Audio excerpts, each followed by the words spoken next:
ভাবিয়া করিও কাজ করিয়া ভাবিও না। বিদেশি একজন ইউটিউবার রেসিপি ফলো করতে গিয়ে লবস্টার এমন একটা রেসিপি তৈরি করলাম, তা খেয়ে তো আমি পুরাই অবাক। আসসালামু আলাইকুম এভরিওয়ান, কি অবস্থা সবার? চলুন আজকে সেই রেসিপিটি আপনাদের সাথে শেয়ার করি।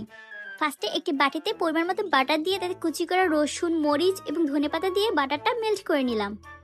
যে রেসিপি ফলো করে বানাচ্ছি সে বিদেশি ইউটিউবে কিন্তু কোনো হলুদ মরিচ লবণ কিছুই দেয়নি, কিন্তু আমরা বাঙালি বলে কথা, হলুদ মরিচ লবণ না হলে কি হয়। তা ভালো করে হলুদ মরিচ লবণ মাখিয়ে এদেরকে সুন্দর করে গায়ে হলুদ দিচ্ছি। ও বলে রাখা ভালো, এই হাটটি কিন্তু আমার ভাই, কারণ আমার ভাইয়েরই আইডিয়া ছিল এই রেসিপিটি ট্রাই করার।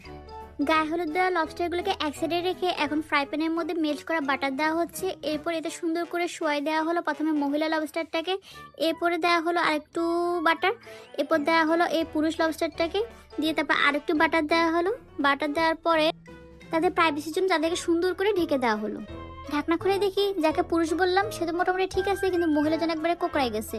এই কিছুক্ষণ শুনলাম করতে না করতে পুরুষজন একদম কোকড়াই গেল, মানে সঙ্গদোষে লোহা ভেসে যাই হোক। আর যেহেতু ভিতরে স্টিক দেওয়া হয় না তাই কোকড়ানোটাই খুবই স্বাভাবিক। বুঝলাম না, আপনারা বিশ্বাস করেন এগুলো কিন্তু সাইজে মোটো এত ছোট না, ভিডিওতে এত ছোট লাগতেছে কেন আমার মাথায় ঢুকতেছে না। যাই হোক মধ্যখান থেকে দুই ভাগ করে দেওয়া হলো যাতে ভিতরের সাইডেও ভালো করে ম্যারিনেশনগুলো ঢুকে। এই যে তৈরি হয়ে গেল, পুরো খেতে ভকচকা লাগছে। এর থেকে ভালো হলুদ মরিচ লবণ দিয়ে কষায় কষায় রান্না করলে আমার থেকে মনে হয় আরও মজা লাগতো।